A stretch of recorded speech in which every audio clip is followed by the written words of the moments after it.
시각장애. 단지 시력의 손상이나 장애만 말하는 건 아니라고 합니다. 시야의 장애도 포함된다고 하는데요. 예를 들면요. 종이를 둘둘 말아서 들고 그 한쪽 구멍으로 눈을 대고 본다고 생각하면 어떨까요? 바로 그런 좁은 시야를 가지고 일상생활을 해야 하는 분들도 있다고 합니다.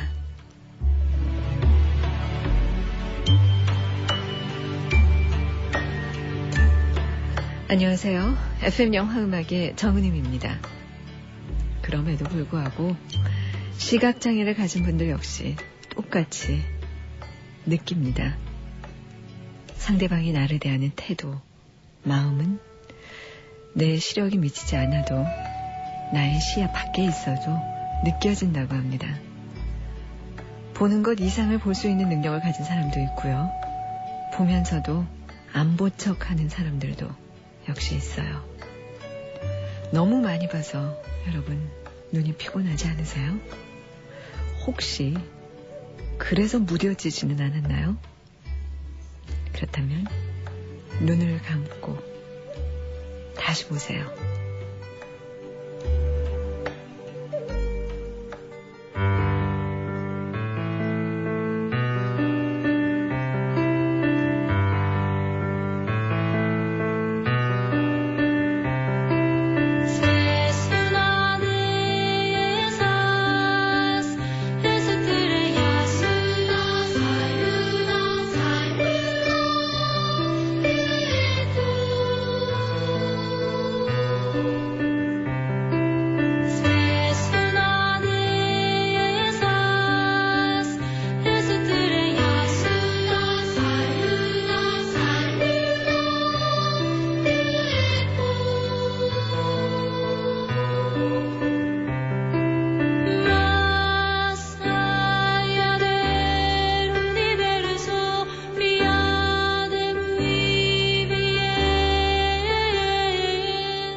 네, FM 영화음악 오늘 첫 곡 소년들의 음성이 아주 맑고 청아한 곡 영화 안녕 UFO 중에서 아디오스 UFO 글로리아 소년합창단의 합창으로 들어봤습니다. 이 최근에 개봉한 한국 영화들 두 편에서는요 참 이상한 공통점을 하나 찾을 수가 있는데, 이 안녕 UFO와 또 미소란 이 영화 두 편에 모두 주인공이 여성 시각장애자라는 거예요. 근데 박경희 감독의 추상미 씨가 주연한 미소 같은 경우는 제가 좀 전에 말씀드렸듯이 그 시야장애예요. 그러니까 시야가 튜브처럼 계속 좁아져서 실명에 이를 수도 있는 그런 튜블러 비전을 앓고 있는 여성이 나오고요. 김지민 감독 또 이은주 씨가 주연한 안녕 UFO 같은 경우는 그야말로 시각장애자, 아무것도 볼 수 없이 실명한 상태의 여주인공이 등장하죠. 이 두 편 모두 장르도 매우 다른 영화고 주인공이 처한 상황이나 주인공이 세상을 살아가는 태도 그리고 감독도 그 영화를 대하는 태도나 모든 것이 다 다름에도 불구하고 시각장애자라는 존재를 주인공으로 삶으로 해서 우리가 세상을 본다는 것, 그것을 한번 다시 생각하게 만드는 것 같아요. 여러분, 어떻게 세상을 보고 계세요? 제가 오늘 참 독특한 엽서를 받았어요. 이 세상에 그 편지에다가 써도 될 것을 엽서에다가 아주 깨끗이 써가지고 마치 예전에 우리 중고등학교 때는요, 연습장에다가 선생님이 연습장 3장 모두 외운 걸 꼬박 빼곡히 적어봐라 막 이런 거 있었거든요.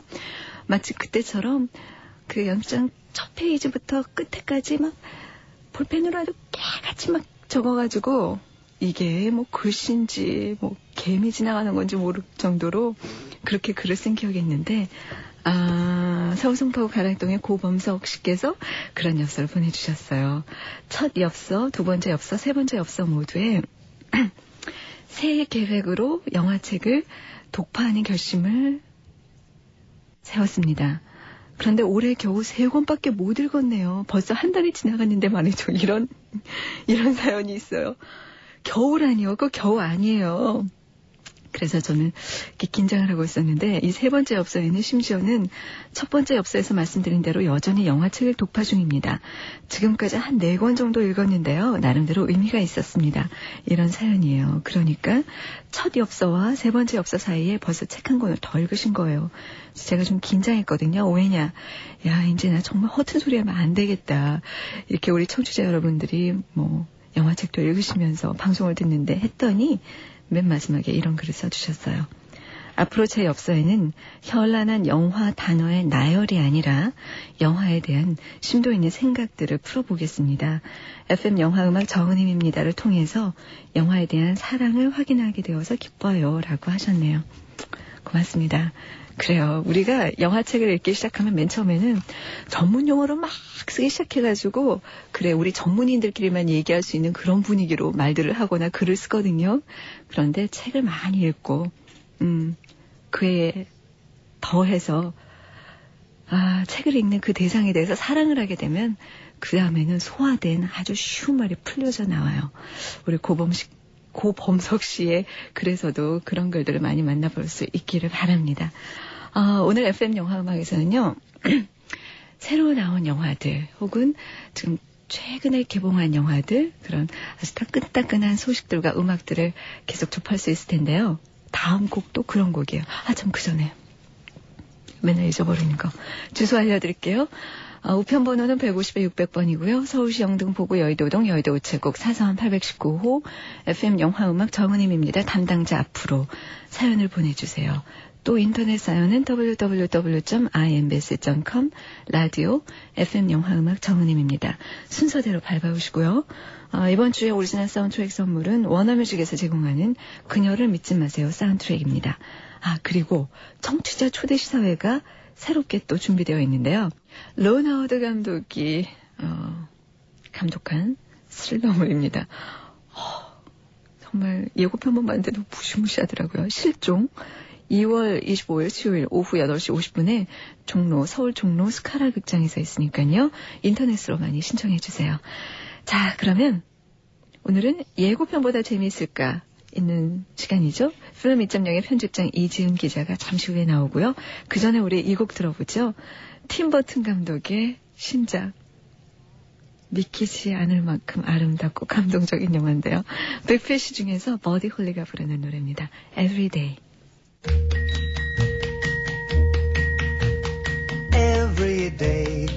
it's a getting closer, going faster than a roller coaster. Love like yours will surely come my way.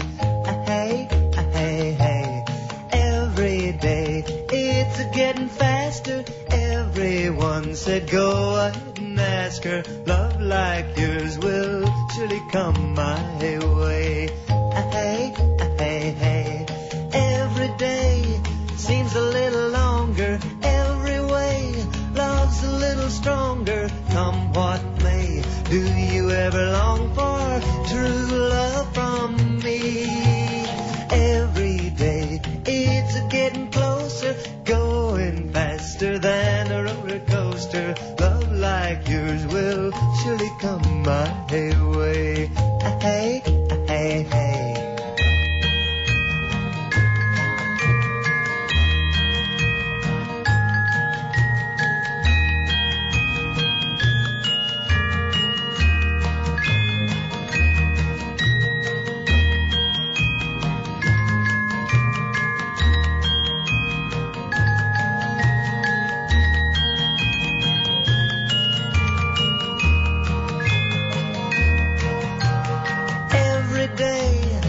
A little longer, every way love's a little stronger. Come what may, do you ever long for true love from me? Every day it's a getting closer, going faster than a roller coaster. Love like yours will surely come my way. Hey, hey, hey. Love like yours will surely come my way.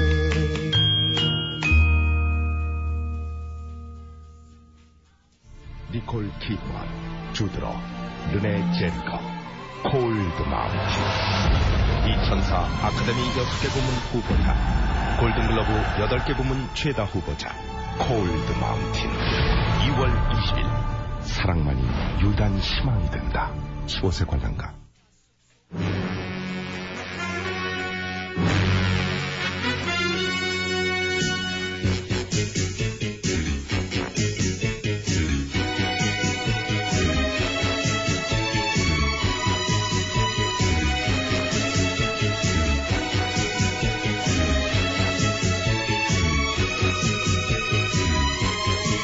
약간 어려운 영화에다가 그냥 낯선 문화에 가서 외로움 같은 거 느끼잖아요. 되게 잘 묘사한 것 같아요. 여성적인 느낌이었어요, 영화가. 음악이 좋았고요. 임팩트는 없지만 되게 감정 처리 잘한 것 같아요, 세밀하게. 약간 비하? 아시아에 대한? 일본 사람들이 너무 시끄럽기만 하고 너무 경망스럽고 어떤 현대인의 심리를 표현하는데 비주얼한 모습들이 좀 적절히 사용이 된 것 같아서요. 그래서 참 분명히 사랑도 통역이 되냐고 제목에서 묻고 있는데 통역은 되지 않는다. 하지만 굳이 통역할 필요가 있을까 그런 생각이 들었어요.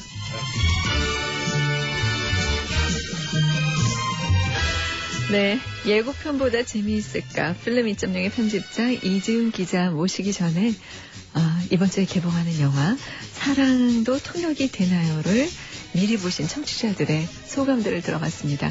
자, 이지은 편집장 나오셨습니다. 안녕하세요. 안녕하세요. 네, 청취자들의 그 영화 감상평을 쭉 들어보셨어요. 예. 어때요? 이 프로 나올 때마다 놀라는 건데 네. 청취자들 수준이 참 장난이 아닌 것 같습니다.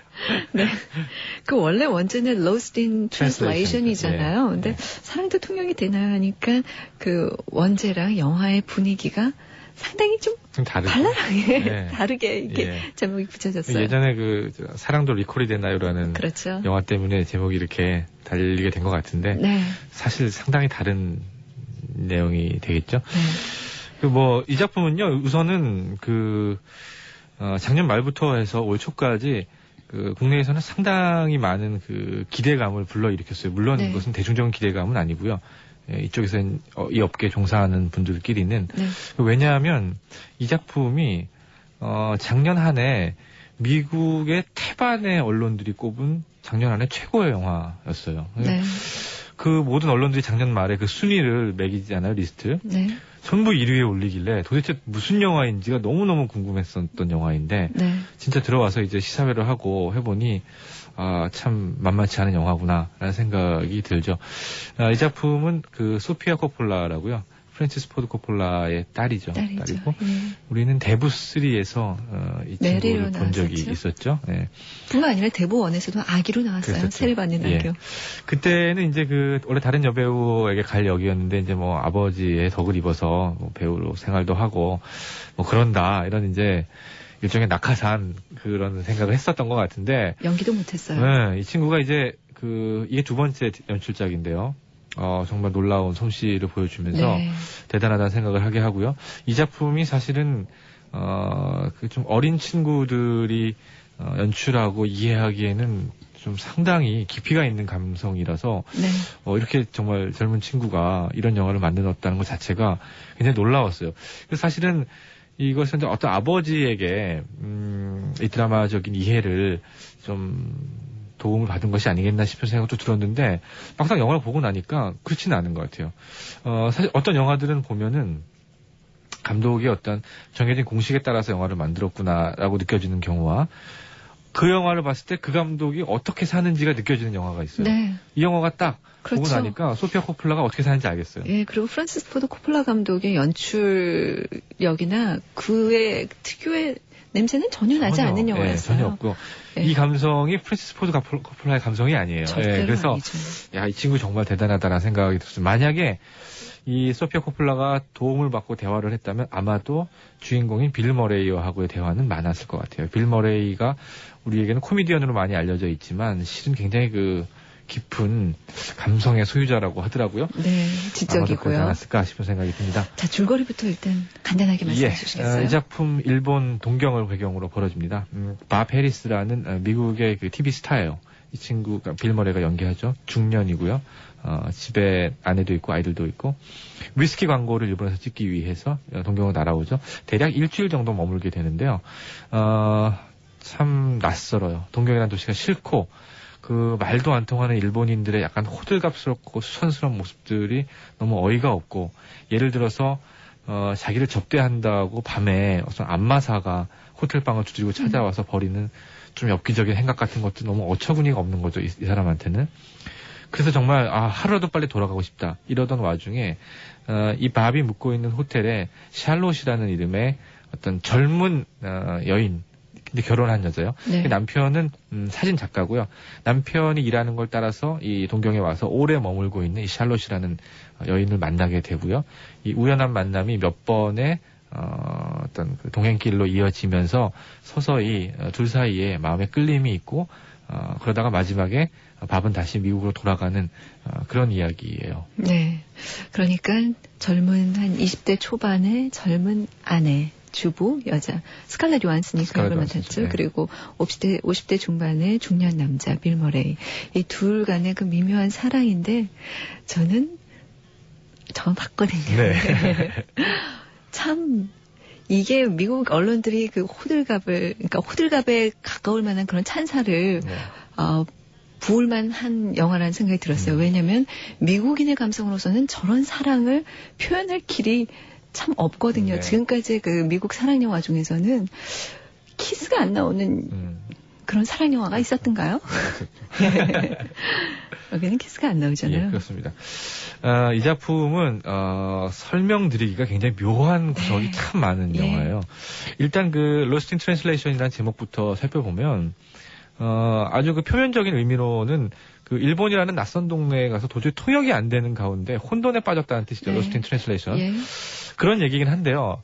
이 사랑도 통역이 되나요라는 제목이 조금 기막히게 지어졌다는 것이 결국 그 얘기로 전이가 되거든요. 이 네. 트랜슬레이션이라는 것이 무슨 일본과 미국의 언어적인 차이나 문화적인 차이를 뜻하는 것이 아니고 이 두 남녀의 사랑. 이거 딱히 사랑이라고 표현하기가 좀 묘해요. 그런 네. 구석이 있는데 이런 것들 전체를 아우르는 제목인데요.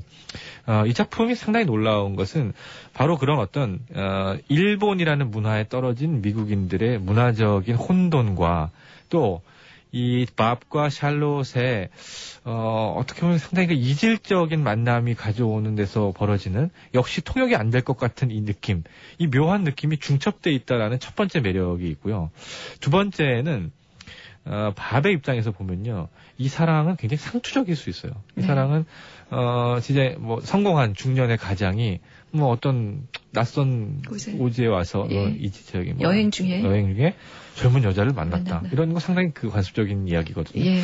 그런 어떤 현실적인 어떤 스쳐가는 사랑의 의미가 이쪽에 있어요. 네. 그런데 그 샬롯의 입장에서 보면요. 샬롯은 바백에 계속 외롭다고 얘기를 하고요.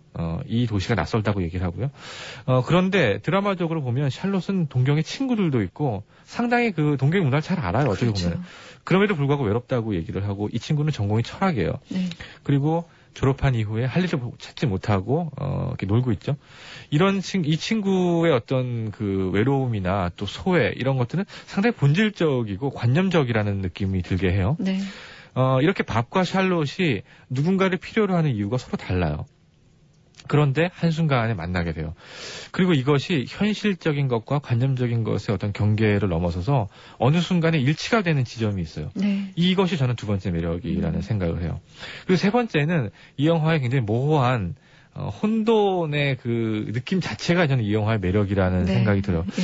아까도 말씀드린 것처럼 딱히 사랑이라고 말씀드릴 수는 없는데 분명한 것은 둘의 어떤 만남이 서로에게는 다른 어떤 것에도 비할 수 없는 구원의 의미로 다가오는 것은 마찬가지입니다. 그리고 이 낯선 문화 혹은 낯선 관계 이런 데서 오는 어떤 완벽하게 해소되지는 않는 그리고 뭔가 완벽하게 달성되지는 않는 그러나 이 스쳐가는 만남이 없었더라면 더 이상 아무런 미래에도 내게 행복을 주지 않을 것 같은 그 느낌. 그래서 이것을 잡지 않으면 정말 인생이 끝날 것 같은 그런 어떤 아주 순간임에도 불구하고 관념적인 영원성을 거기 담고 있는 듯한 굉장히 희한한 감성이 있어요. 이런 모든 것들이 섞여 있다 보니까 이 영화는 정말 대단한 어떤 그런 매력을 지니고 있는 것이 아닌가라는 생각이 들고요. 예. 또 이 동경의 거리를 그 포착하는 이 소피아 코폴라의 카메라는 저는 대단하다고 생각해요. 이 카메라가 관습적인 듯 보이면서도 그렇지가 않아요. 정확하게 인물들의 시선과 인물들의 마음을 담아내고 있다고 볼 수가 있고요. 또 예를 들어서 샬롯이 동경의 거리를 배회할 때 샬롯의 얼굴을 비추는 카메라는 저는 지금까지 본 영화 중에 그렇게 대상 인물에 거의 완벽하게 이입된 카메라를 별로 본 적이 없어요. 그렇게 거의 무슨 대충 그 사람이 거리를 돌아다니면서 찍은 것이 아니고요. 그 사람의 마음속을 담아낸 듯한 느낌이 그 카메라에서 저는 들더라고요.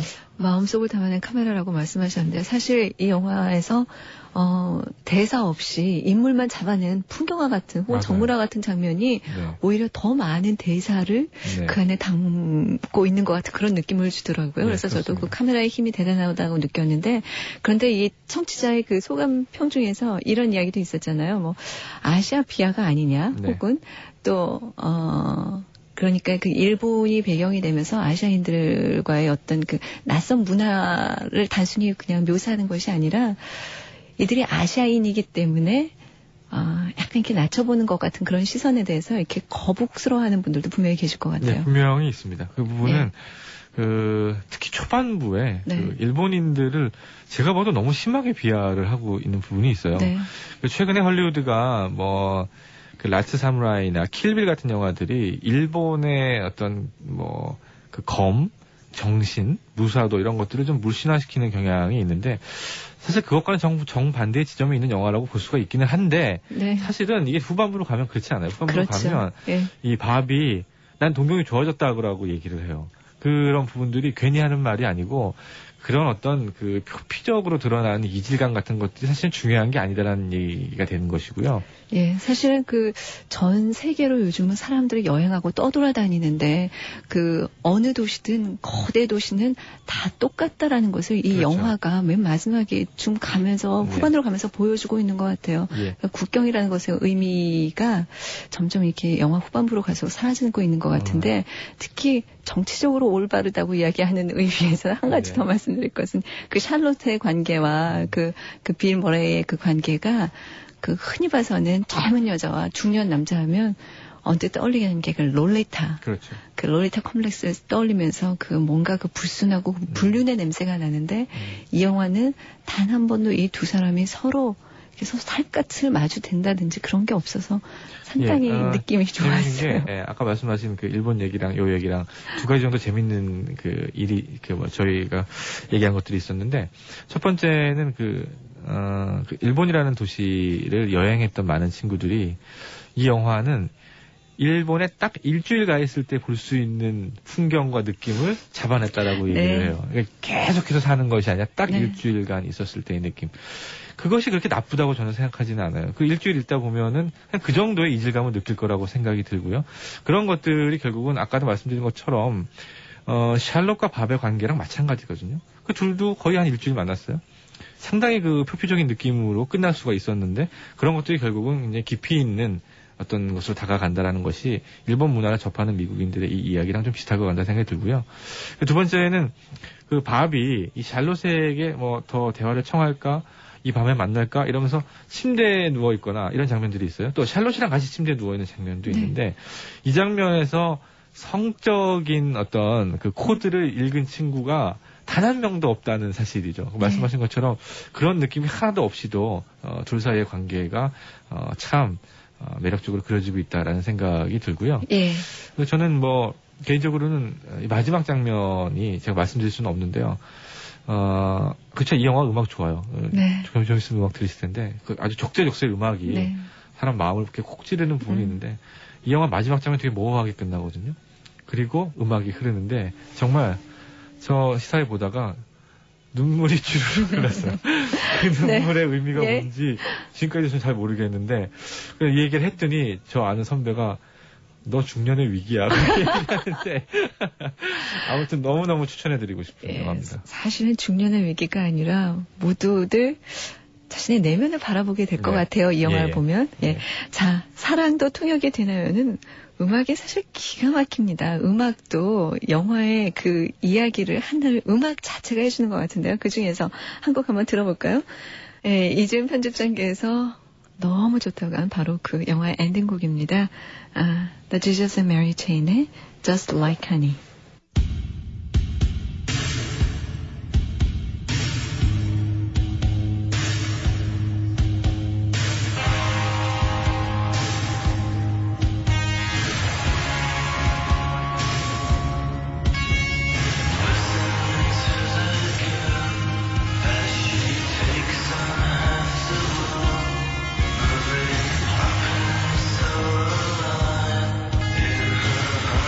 Dripping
네, 이번 주에 개봉하는 영화 소피아 코폴라 감독의 사랑도 통역이 되나요 중에서 The Jesus and Mary Chain의 Just Like Honey.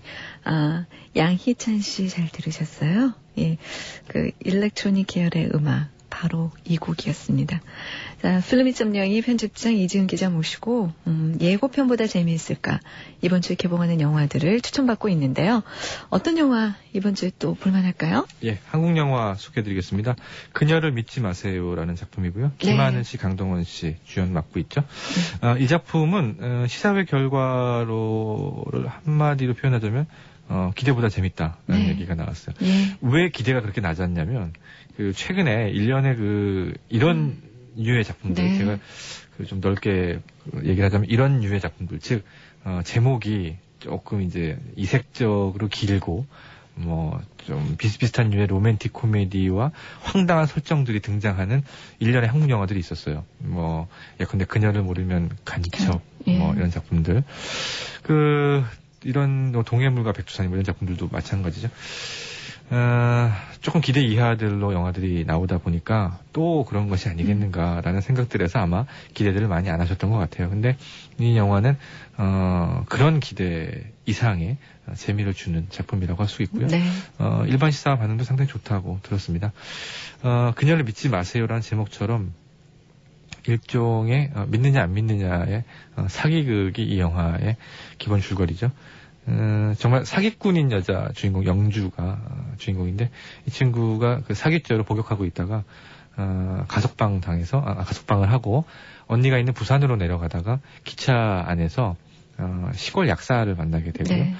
시골 약사의 반지가 소매치기 당하는 것을 우연히 이 친구가 이제 다시 되찾아 주려고 하다가 결국 기차가 떠나는 바람에 반지를 들고 이 약사가 있는 시골 마을로 내려가게 되고요. 그냥 반지만 전해주려고 했다가 그 우연찮게 말이 꼬이면서 이 약사의 약혼녀로 둔갑을 하고 어떻게 하는지 벗어나 보려고 하지만 이 약사인 친구가 너무 얄밉게 구니까 아예 작심을 하고 약혼녀적 행세를 하면서 벌어지는 해프닝이 이 영화의 줄거리입니다. 네. 이 작품은 몇 가지 점에서 말씀드릴 수 있는 부분이 있는데요. 일단 김하늘이라는 배우입니다. 이 친구가 동갑내기 과외하기에서 보여준 그녀의 이미지가 거의 고스란히 유지가 되고 있고요.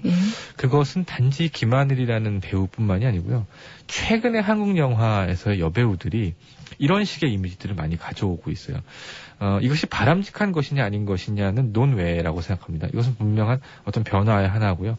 예전에 한국 영화들이 가지고 있던 뭐 수동적이고 뭐 어머니 혹은 악녀로서의 여성상이 참 오래된 얘기입니다만 이런 데서 여러 가지를 많이 탈피하려고 하는 경향이 하나가 있고 또 하나는 한국 영화의 캐릭터들이 남녀를 구분하고 전반적으로 희화화되는 와중에서 여성 캐릭터들이 김정은 그다음에 이 김하늘 그다음에 또 김선아 이런 일련의 배우들로 이어지면서 굉장히 그 우스운 캐릭터들을 만들어내고 있고 그런 것들이 사실은 최근에 한국 영화에서 젊은 세대들이 가지고 있는 어떤 특성들을 반영하고 있거든요. 그런 김하늘의 이미지를 전적으로 활용한 영화라고 할 수가 있겠고 그것이 성공적으로 활용되었기에 이 영화는 재미가 있는 것 같고요. 두 번째는 이 영화의 드라마가 역시 황당한 것은 사실입니다. 어떻게 해서 그런 사기가 가능한 것이고, 그 약사의 가족들은 어쩜 그렇게 바보같이 속아 넘어가는지. 근데 보고 있으면 이상하지가 않아요. 그게 자연스럽게 넘어가요. 그것은 황당한 소재가 문제라기보다 그 소재들을 엮어 나가는 국면들, 그 어떤 드라마적인 장치들의 치밀함에 있어서 이 영화가 상당한 재주를 발휘하고 있다라는 얘기가 거꾸로 될 것입니다. 그런 부분에서 이 영화가 조금은 신뢰를 얻을 만한 부분이 있다고 생각을 합니다. 상당히 그래서 시나리오가 그래도 탄탄하고 그리고 두 주인공만이 끌어가는 로맨틱 코미디가 아니라 주인공의 가족, 주변 인물들을 전부 재치 있게 대사 속에서 껴안으면서 마치 게임하듯이 탁탁 리드미컬하게 코미디가 전개된다는 면에서 상당히 수준 있는 그런 코미디 영화가 아닌가 싶었는데요. 그렇습니다. 감독이 누구죠? 감독은 배형준 감독이라고요. 신인 감독이고요. 제작자가 이제 한지승 예전에 그 감독도 네. 하시던 분이고요. 각색을 한 분이 박연선 씨라고 동갑내기 과외하기 시나리오를 만드셨던. 그러니까 아무래도 같은 느낌이 있는 것 같고요. 예. 사실은 이제 각본 쪽에서 조금 더 점수를 주고 싶은 부분은 이 영화가 사용하고 있는 언어들이에요. 네. 이 주인공 영주의 사기극이 통할 수 있는 것은 같은 언어를 이렇게 해석하느냐 저렇게 해석하느냐의 네. 차이에 예. 이게 그냥 얼핏 지나가기에 무슨 장난같이 보이는데요. 사실 가만히 따져보면 굉장한 어떤 내공이 있는 그럼요. 언어적인 유희예요. 네. 말씀드리면. 사실 이 언어라고 하는 것이 최근에 한국 영화에서 굉장히 뭐랄까요. 저는 찬밥 신세였다고 생각해요. 네. 저급한 욕설들과 어떤 성적인 코드들을 담아내는 대사들이 한국어가 가지고 있는 사실 빛나는 언어인데요. 저는 네. 개인적으로 굉장히 네. 이 나라 말을 사랑하는데 네. 그 언어들을 그렇게 비하하고 그렇게 우스꽝스럽게 변형시키는 것이 전 너무너무 못마땅했었어요. 근데 그녀를 믿지 마세요 나오는 이 대사들이 이런 식으로 한 단어 속에 숨겨진 여러 가지 의미들을 맞아요. 끄집어내면서 네. 이것이 장난인 듯 진실되게 드라마를 엮어가는 부분이 저는 네. 너무너무 마음에 들더라고요. 예, 한 단어의 중첩적인 의미들을 코미디의 소재로 잘 썼는데 사실 미국 영화 속에서는 그 말 가지고 코미디를 전개시키는 부분들이 참 많았잖아요. 그런 면에서 뿐만 아니라 이 여성 캐릭터가 김하늘 씨의 캐릭터가 동갑내기 과외하기에서의 그 고통당하고 맞기만 하는 그 여자랑은 상당히 다르잖아요. 그렇죠. 아까 말씀드린 것처럼 이미지는 같을지언정 예. 우리가 폴리티컬 코렉트니스라고 하죠. 정치적인 올바름의 문제에 있어서는 상당한 차이를 보이죠. 동갑내기 과외하기에서의 캐릭터는 그 영화는 정말 권상우가 연기했던 어떤 자본주의 사회에서의 신귀족, 네. 일종의 대학에 가고 이러는 것조차 아무런 의미가 없는 그런 친구에게 복속당한 여성 캐릭터에 불과했는데 여기서의 영주는 스스로 이야기를 끌고 나가고 스스로 어떤 여러 주변 인물들의 관계를 형성해 나가고 네. 이런 것들이 굉장히 다른 면을 보여주죠. 예, 나중에는 마을 사람들에게 어떤 구원의 이미지까지도 그렇죠. 던져주고 뿐만 아니라 여기 나오는 강동원이 고추 총각이잖아요. 난 무슨 처녀는 많이 봐도 오이 처녀 이렇게 고추 총각까지 나오는 경우는 못 봤어요. 상당히 많은 여성 관객들이 통쾌하는 예, 사실 근데 정치적으로 올바르다는 것이 어떻게 보면 아주 경직되고 아주 이렇게 뻣뻣하게 사용될 수도 있는데 여기서는 드라마 속에 녹아 들어가서 그다지 그렇게 탁 튀어나오지 않았다는 맞습니다. 점이 좋았던 것 같아요. 자, 그녀를 믿지 마세요에는 박혜경 씨가 부른 그녀를 믿지 마세요라는 주제가 같은 곡이 영화의 맨 마지막에 나옵니다. 들어볼까요? 이제 나만 믿어요 진실을 믿어요 내 그대가 꼭 갖고 싶단 사람 놓치지 않을래 그대 나와 함께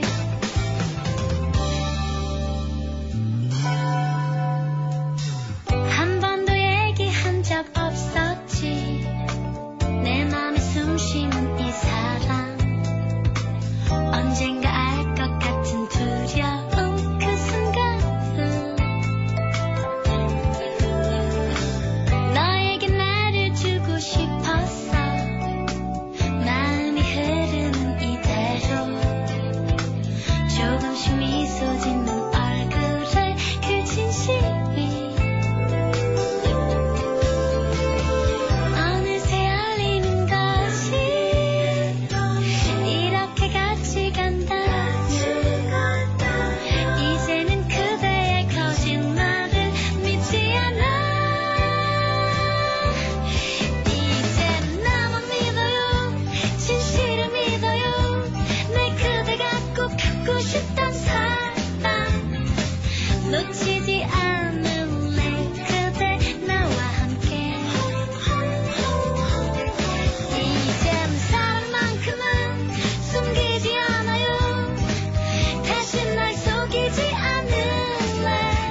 네, 그녀를 믿지 마세요 중에서 박혜경이 부른 그녀를 믿지 마세요 들어봤습니다. 자, 예고편보다 재미있을까? 이번 주에 개봉하는 영화들을 필름 2.0의 이지훈 편집장의 강추로 만나보는 시간인데요. 자, 이번 주에 또 어떤 영화들이 개봉하죠? 예, 굉장히 알려져 있지 않는 영화인데 굉장히 충격적인 영화 한 편 네. 소개해드립니다. 아들이라는 작품이고요. 예. 칸 영화제가 사랑하는 감독입니다. 장르익 다르덴과 장피에르 다르덴과 릭 다르덴, 그 다르덴 형제 감독. 영화인데, 덴마크 덴마크 감독들이죠. 감독이죠. 이 감독들은 이미 2년 전에 로제타라는 영화, 일자리를 구해 나선 소녀의 이야기로 칸에서 황금종려상과 여우주연상을 쓸어간 그런 감독인데요. 네. 이번 아들도 칸에서 나무 주연상을 받았죠. 네, 예. 그 나무주연상. 그 주인공 이름이 올리비에 구르메라는 배우인데요. 극중 이름도 올리비에고. 네. 이 작품은 줄거리는 그렇습니다. 목수로 일하고 있는 올리비에가 있고요. 청소년 재활센터에서 아이들을 가르쳐요. 어느 날 그 소년원에서 복역을 마치고 이 재활센터로 넘어온 그 아이가 있습니다. 이 아이에게 목수 일을 가르치는데 이 올리비에에게는 그 아픈 기억이 있어요. 5년 전에 아들이 살해를 당했죠. 네. 살인을 당하고 이 사람은 아내와 이혼하고 혼자서 이렇게 살고 있는데 그 재활센터에서 넘어온 그 친구가 바로 5년 전에 아들을 죽인 범인입니다. 그 범인인 아이와 이렇게 아이에게 목소리를 가르치다가 나중에 둘만이 어디를 떠나게 되는 그런 이제 일이 벌어져요. 과연 어떻게 될 것인가 말하자면 드라마틱하게 얘기하자면 네. 그런 이야기들이 펼쳐지는데요. 이 작품은 저 너무나 놀라운 것은 살인이라는 이야기가 있고 또 아까 말씀드린 것처럼 후반부에 둘만이 어디 가게 되는 어떤 폐쇄적인 상황이 있고 이런 모든 것들이 우리가 알고 있는 헐리우드적인 드라마 장치하고는 아무 상관도 없이 얘기가 네. 하고 있습니다. 이 다르덴 형제는 원래 60여 편이 넘는 다큐멘터리를 감독했던 사람들이에요.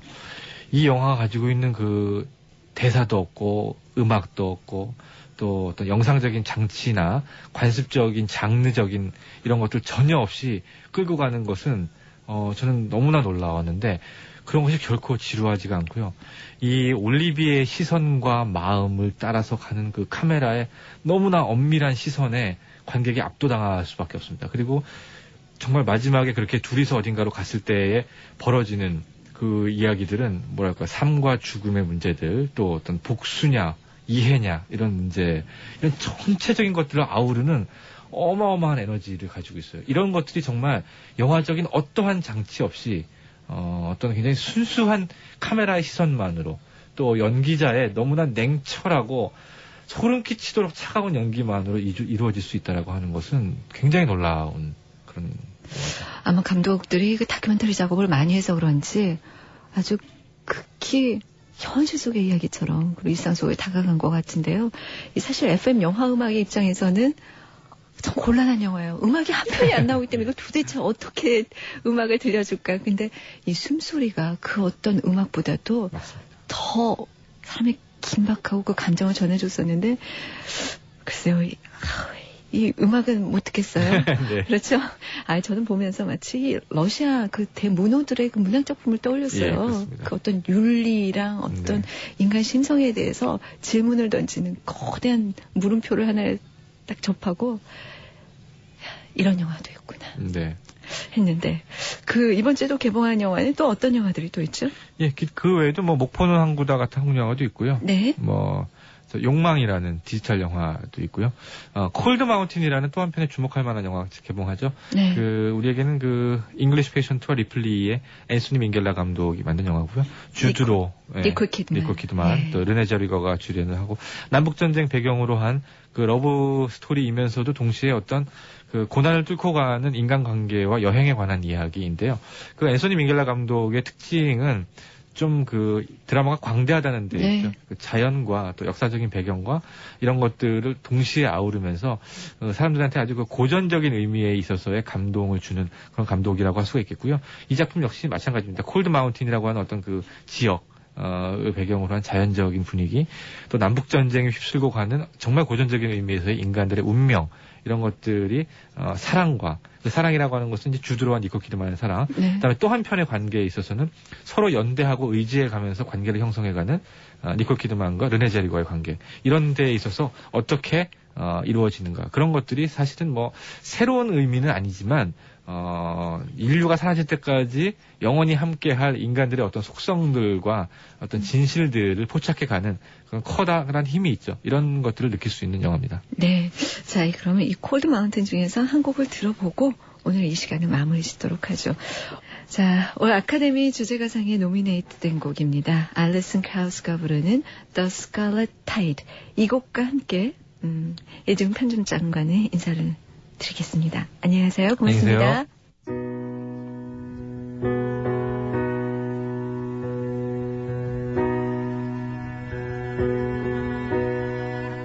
Will I recall his parting words? Must I accept his fate or take myself far from this place? I thought I heard a black bell toll, a little bird did sing. Man has no choice when he wants everything. We'll rise above the scarlet tide that trickles down through the mountain and separates the widow from the bride.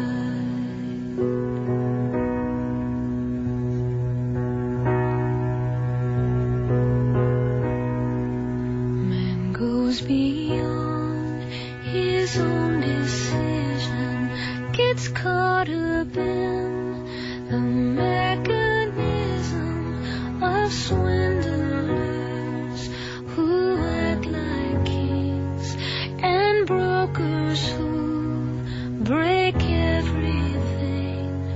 The dark of night was swiftly fading, close to the dawn of day. Why would I want him just to lose him again? We'll rise above the scarlet tide that trickles down through the mountain and separates the widow from the bride. We'll rise above the scarlet tide that trickles down through the mountain and separates the widow from the bride.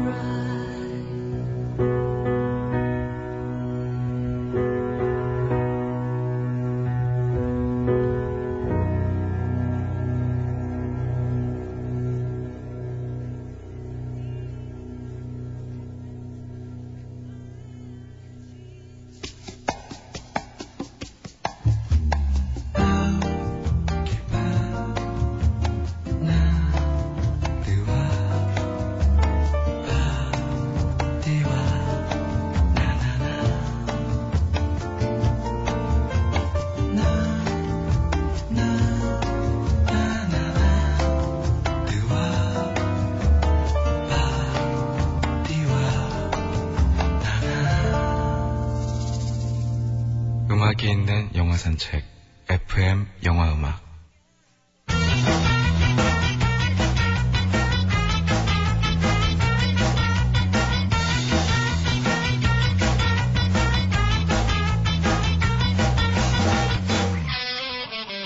목포는 항구대,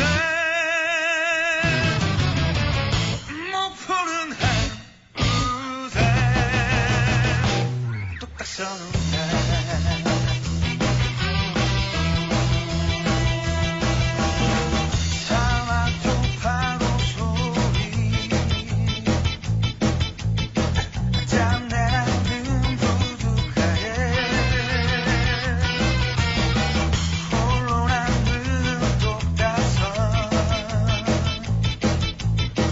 사고의 슬픔 아까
네, 이번 주에 개봉하는 또 한편의 한국 영화 목포는 항구다 중에서 이난영의 히트곡 목포는 항구다를 신세드 밴드 샌드페이퍼가 리메이크한 곡까지 들어봤습니다. 참 저 개인적으로는 이번 주 같은 주가 좋아요. 그 영화들이 정말 풍부하고 다양하고 볼만한 영화들이 많거든요. 그래서 오늘은 좀 수다스러웠던 것 같은데 대전서구 관저동의 이래원 씨가 정말 딱 동감인 말씀을 해주셨어요. 영화관에 갔는데 영화관에는 온통 태극기가 휘날리고 있었답니다. 옛날에는 극장마다 스크린이 하나씩밖에 없어 불편했지만 그래도 좋은 영화는 장기 상영해서 아껴두며 볼 수 있었는데 요즘은 시장에 떨이하듯이 영화를 상영하니 아무리 영화를 아껴보고 싶어도 그럴 수가 없네요. 지금 우리 영화의 성공은 영화적인 요소 외에 냄비 근성 또는 집단 히스테리적인 이유가 있는 것 같습니다. 좀 된다는 영화는 엄청나게 많은 스크린을 확보해서 최단기간 흥행 기록을 갈아치우고 사람들은 거기에 동참하지 않으면 나고자라도 되는 듯 몰려듭니다. 그러다가 어느 날 갑자기 집단 체면에서 우리 사회가 깨어난다면 옛날처럼 영화관들이 우리 영화를 외면하게 되지 않을까요? 하시면서 대안을 제시했었어요. 개봉하는 영화들에 대해서 스크린 수를 제한하는 제도가 있었으면 좋겠다는 생각을 하셨다고요. 그러면 좋다고 소문난 영화는 오랫동안 상영하게 될 거고 우리도 좀 생각을 가다두면서 영화를 볼 수 있지 않을까요? 글쎄요. 스크린 수 제한까지는 아니더라도 정말 그와 유사한 뭔가 합리적인 그런 어떤 정책이 나와야 될 때가 아닌가 저도 그런 생각을 해요. 왜냐하면 이번 주에 개봉하는 이 영화들도 저야 뭐 시사회에서도 보고 빨리빨리 찾아가서 보는 편이지만 일에 바쁜 분들은 이제 그 영화 한번 봐야지 했는데 못 보면 그 엄청난 손해거든요. 인생의 손해입니다. 저는 그렇게 생각해요. 예, 이래연 씨 의견 감사드리고요. 바로 지난주에 개봉한 영화인데 이 영화도 좀 장기 상영됐으면 하는 마음이 있습니다. 이거 예술 영화 아닙니다. 정말 재밌습니다 하신 경기도 고양시 일산구의 민철호 씨가 말씀하신 자크리 베트의 알게 될 거야. 김명희 씨도 이 영화에 대해서 말씀하셨죠. 삶의 반고개를 훌쩍 넘긴 현자가 속삭이는 사랑 이야기. 자크리 베트는 영화와 연극의 경계선에서 예술을 생각하는 거장입니다. 이 영화에서 마지막에 흐르던 곡. 영화 속의 인물들이 맨 마지막에 모두 연극 무대에 만나죠. 이렇게 자크리 베트는 부조리한 삶을 잔혹곡으로 푸는 대신에 웃음과 춤으로 갈무리하고 있다라면서 김명희 씨가 이 같은 이유는 아무나 부릴 수 없는 법이라고 하셨어요. 자, 알게 될 거야의 마지막에 흐르던 곡 패기리의 센자피네 들으면서 오늘 시간 마무리하겠습니다. 내일 키워드 영화 산책은 졸업이라는 키워드로 찾아뵙겠습니다. 안녕히 계세요.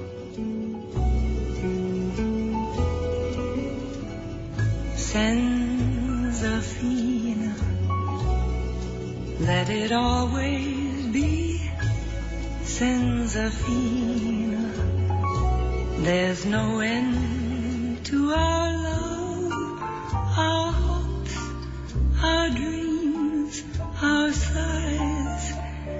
No end at all, no sad goodbyes, no fears, no tears, no love that dies. It's Senzafina, let it always be Senzafina,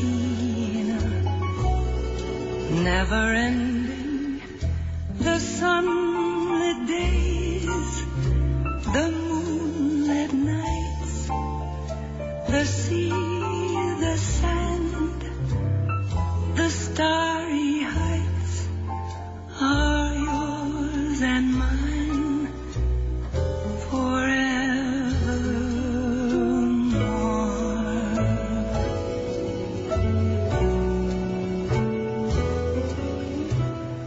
All we are and all we know is love, and love